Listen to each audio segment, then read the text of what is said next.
Ang after hours aquarium filter room promise on the wristband. The aquarium keeps two kinds of oceans, the public one that behaves for field trips and donors, and the private one that gurgles in cinder block rooms where pipes breathe like sleeping animals. After midnight, the jelly gallery turns into a cathedral of pulse. The sharks glide like confident rumors. The gift shop plush whales stare with stitched patience. I signed the after-hours log with a pen that made me briefly honest and slid my phone face down into my left pocket, the pocket I use for things that are supposed to make it home. A night guard stamped my wrist with invisible ink and said, "Filtration," as if direction could double as absolution. Back home, Michael had said, "Can we talk tomorrow?" In the voice that really means please stay now. Our couch can cross-examine. If we sit at opposite ends long enough, it swears us in. I left before opening statements because we have a bad habit of confusing the truth with the loudest thing in the room. On the elevator up from the loading bay, my screen lit with a message from S. Silas in my contacts, S in the way I label hazards to make them smaller. Filter room. Just talk. He didn't add a second sentence. He is disciplined about appetites in text, less so in rooms with valves. By day, I fix other people's paragraphs at a nature magazine that believes adjectives can save coral reefs if we make the verbs humble. By night, I try not to turn my own sentences into weapons. Michael and I keep a code that works when we remember it. T means come here, you awake. Means I'm scared. Tomorrow means not yet, but don't go far. 2 months ago, I toured the aquarium for a story on captive breeding programs. Silas walked me through quarantine tanks with the reverence of a man who knows the names of screws. He wore a faded staff tee, an unzipped hoodie, and a laugh that sounded like a glass agreeing to be set down gently. He didn't ask for anything. That was how I started bringing him everything. The filtration room lives behind a door that looks like a warning but behaves like a secret. Inside, racks of pumps made a soft thunder. Pipes arced overhead with labels in tidy, anxious fonts. The air held the warm, clean funk of reliable water. Silas leaned on a control panel, sleeves pushed, collar unpunished, hair damp with the kind of honesty only work earns. His eyes had that alert kindness you see in good paramedics and men who mean yes when they say, "I've got you." "You came," he said, "because grown men never tire of pretending arrival is a plot twist." "I came to return something," I said. "My Allen keys, your restraint." "Your name," I told him. "It's been on my mouth too long for its own health." He picked up a neon green paper wristband from a stack, the kind they slap on kids who promise to stay with their group, and placed it on the stainless table with a Sharpie that had opinions. "3 words," he said, tapping the blank underside. "Why are you here?" "3 words is cruel," I said. "That's why they work." He angled the work light to make a small stage of the band. "No speeches near the sand filters, they foam." I wrote proud at breakfast. Under it, smaller like a fuse I might or might not light, touch before arguing. He read the ink as if it had temperature. He didn't touch me. His hand hovered a breath from my lapel, the distance a match keeps during training, and fell back to the panel like the flow gauge had filed a complaint. "Does he know?" Silas asked. He didn't need to weaponize the pronoun. "He knows the apartment is quiet," I said. He flipped a valve that changed the pitch of the room's breathing by a hair. "The ocean cheats," he said, almost to himself. "Currents slip around things, steal a little, give a little. That's how everything gets fed." He said it without defense, the way a map explains why the road curves. Heat arrived before hands do when men are trying to be better than their appetites. He took one step into my weather. "Tell me no," he said, the sentence he uses when he wants me to believe he respects the fence. I didn't. I met him in the inch that rewrites evenings.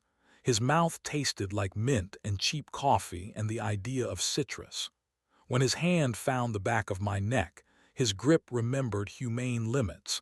My body answered like a courtroom that wants the witness anyway. He made the sound men make when a small country surrenders and calls it diplomacy. I made the sound I've learned not to hate when it belongs to him.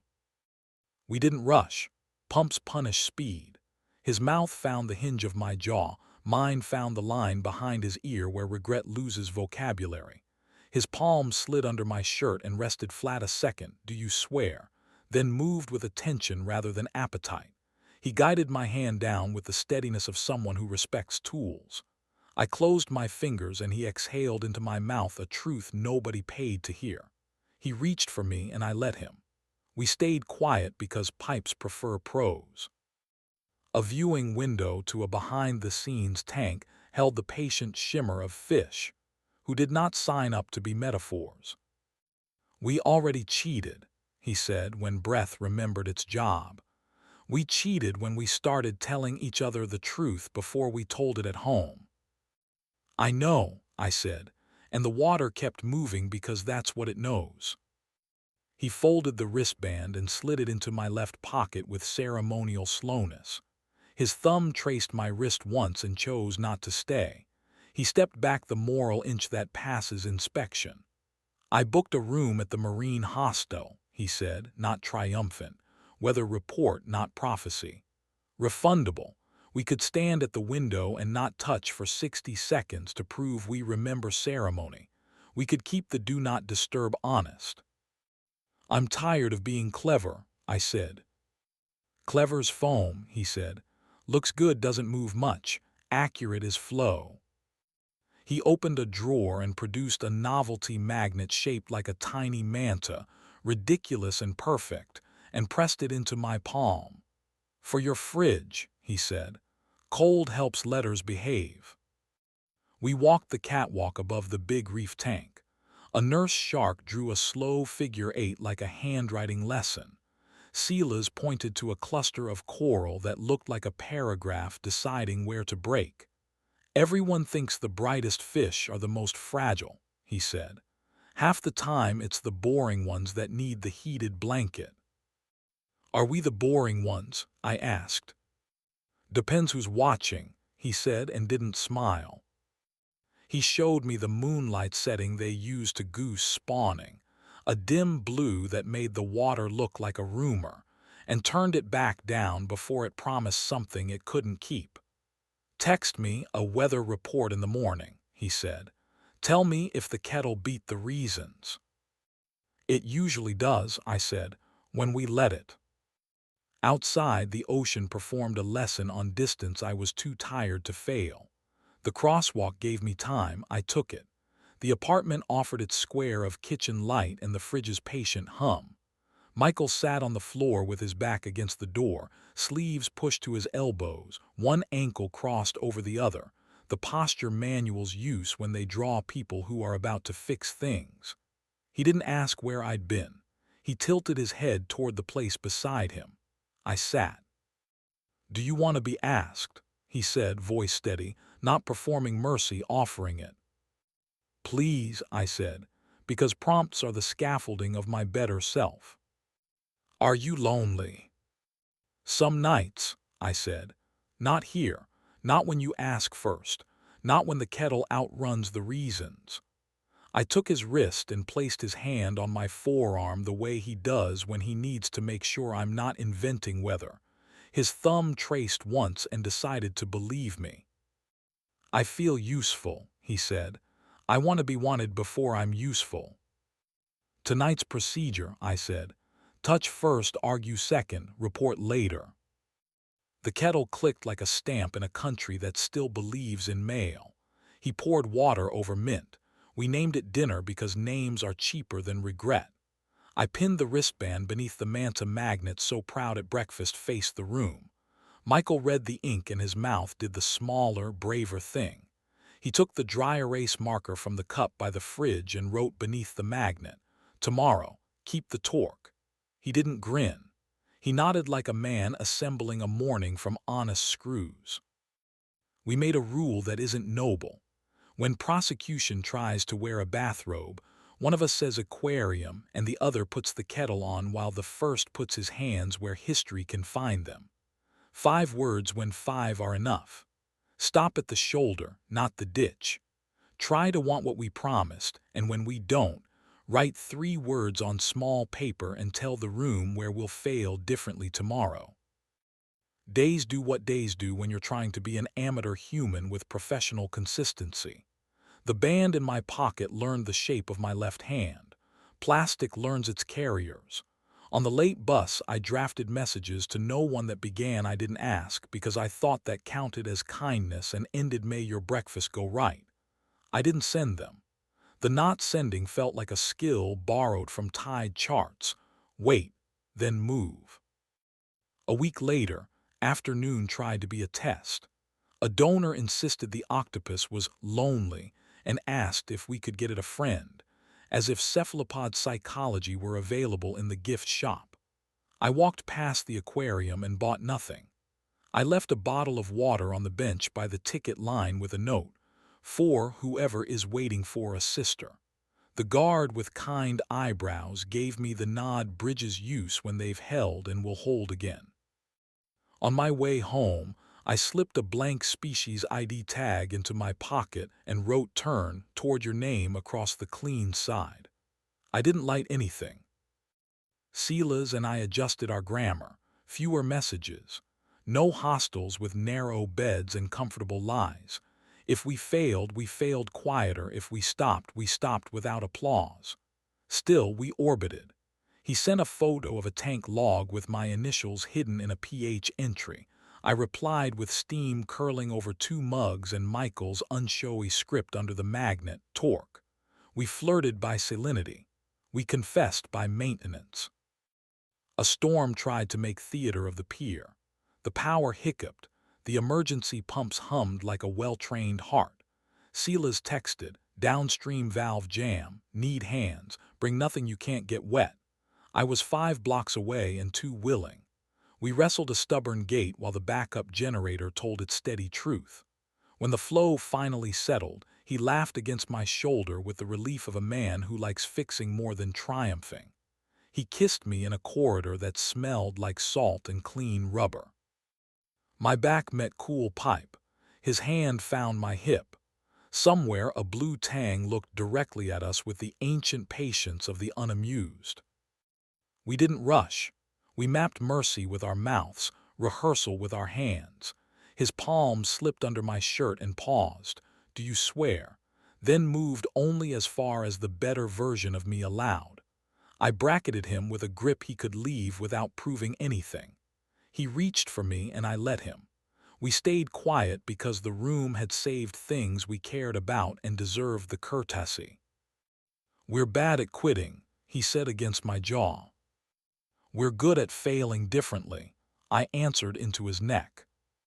He rested his forehead to mine, breath salt-sweet.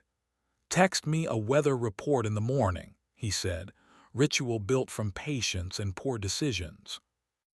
"It usually does," I said, "when we let it." Michael met me at home with the posture of a question he had decided not to sharpen. He smelled like basil and laundry that believed in second chances. "Hungry?" he asked, and it wasn't a trap. We ate toast like it had been newly invented. After, he wrote under the magnet, "Ask before leaving." I wrote, "Hold me first." We signed with our names because sometimes paperwork is how you keep people from becoming weapons. On a Tuesday that felt unromantic enough to be useful, I told him the inventory. Silas's name, the rooms, the fence I kept showing off by leaning on it. He didn't perform sainthood or schedule exile. He said, "Stay while you learn the thing you say you want to learn, but don't make me a tide pool where you go to admire yourself." Breakfast became a place with rules. No phones at the table.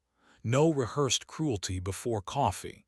No pretending tomorrow is a closet where tonight can hang unexamined. I turned the wristband over and added 3 new words: "Choose the hard." Michael watched me write and didn't ask for a receipt.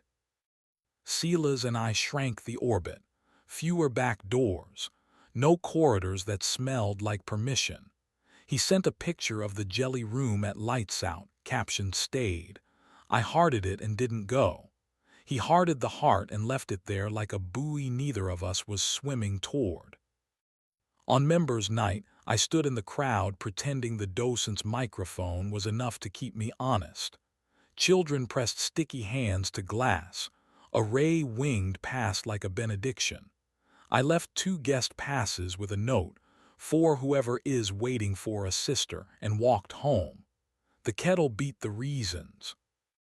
The night of the new reef unveiling, I stood in row B with a borrowed tie and the reliable guilt of someone who thinks beauty should cost more. When the lights dimmed and the fake moon rose, Silas didn't look for me. The part of him that belonged to the water refused. That's how I knew he was taking this seriously. After, he sent a single photo, the filter room quiet, one green LED admitting still here. I sent back the magnet on our fridge and the wristband under it. We left it there. Sometimes Michael asks if Silas made me feel seen. I tell him yes, and that being seen isn't the same as being kept. He nods like a map allowing a road to be closed without deleting it. Some evenings he places my hand on his chest and says weather, and I answer with steam and minutes and my mouth finding a shoulder before it finds an argument. We fail and fail differently and fail in ways that don't require anyone to stand under artificial moonlight pretending to know which current will save them. The room does not demand a verdict. The morning remembers its job. I still carry the wristband in my left pocket. It warms against my thigh like a small, unlicensed gravity, heavier than paper has any right to be. Proud at breakfast. Touch before arguing. Choose the hard. None of it is noble. All of it is procedural, like flow rates you write in a log because someone has to be exact next time a storm decides to test the pipes. Outside, the ocean does what it wants. Inside, our kitchen hums a modest hymn. Michael leans against the counter and asks, "Are you staying?" without making it a trap. "I'm trying to want what I promised," I say. "Help me make more minutes where that's easy." He nods, finds a blank index card, writes "Read me closely." I write beneath it, "Handle with care." We pin it under the manta magnet, ridiculous and effective. And when we say tomorrow out loud, it means only what we let it mean.